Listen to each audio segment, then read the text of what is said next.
വയ്ക്കാൻ പോകണം. അത് ചീനിച്ചട്ടി അടുപ്പ് വെച്ച് കുറച്ച് നല്ലെണ്ണ ഒഴിച്ച് കുറച്ച് കടുകിട്ട്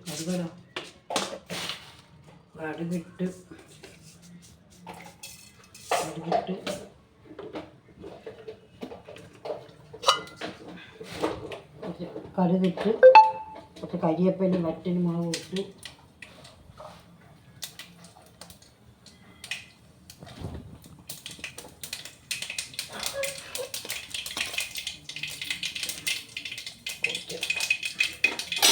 വറ്റലും മുളകും കരിയേപ്പിലയും ഇട്ട് ഇതിൽ വറ്റമുളകും കരിയേപ്പിലയാണ് ഇടുന്നത്. മുളക് പൊടിയുണ്ട്, മാങ്ങ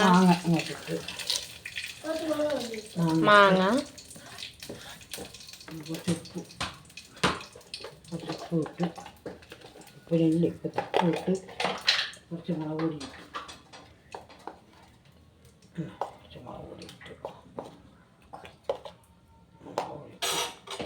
കായം പൊടിയില്ലാത്തതുകൊണ്ട് കട്ട് ചെയ്ത എണ്ണയിലിട്ട് പൊരിച്ച് വെച്ചിരുന്നു. അതിലിട്ട് അങ്ങനെ മാങ്ങാക്കാം. കായപ്പൊടിയില്ല, ഇനിയിപ്പോൾ ഇട്ട് പൊടിച്ച് ഇടും.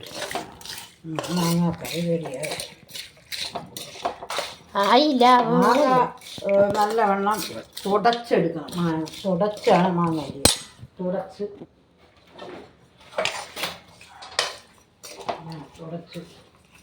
ശരിയായി. മാങ്ങ കഴുകി ഇങ്ങനെ ഒരു തുണി വെച്ച് നല്ലവണ്ണം തുടച്ചിട്ട് 1 കിലോ മാങ്ങയാണ് വെച്ചിരിക്കുന്നത്. 1 കിലോ മാങ്ങയ്ക്ക് 100 രൂപ. അരിഞ്ഞ് കുറച്ച് അരിഞ്ഞിട്ട് അതിൽ കുറച്ചുകൂടെ ഇരിക്കണം. നമ്മുടെ അരി പൊടിയായിട്ട് അരിഞ്ഞ് എന്നിട്ട് കുറച്ച് ഉലുവപ്പൊടി കൂടെ ഇടണം. വിനാഗിരിയൊന്നും ഒഴിക്കൂല. ഇവിടെ വിനാഗിരിയൊന്നും ഒഴിക്കണം ആൾക്ക് പിടിക്കൂല. വിനാഗിരി പിടിക്കൂല. മാങ്ങ 2 ദിവസത്തിൽ കൂടി കഴിക്കൂല. അന്നൊന്നും ഒറ്റ കഴിക്കും. അങ്ങനെ അടുത്ത സുഖമുണ്ട്. ബാക്കി നമ്മളിപ്പോൾ കട്ട് ചെയ്ത മാങ്ങയും കൂടി ഇതിലിട്ട് കൊടുക്കുകയാണ്.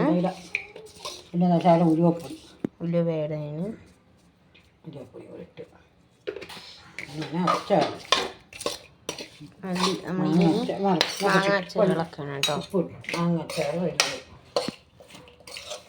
ഇനി ഇതിനെ ഒരു കുപ്പിയിലോട്ട് കോരി വയ്ക്കണം. പിന്നെ വറുത്ത നമ്മളതിനെ എല്ലാം കൂടി ഇതിലിട്ട് കൊടുക്കും. കുറച്ച് എണ്ണ ഇതിൽ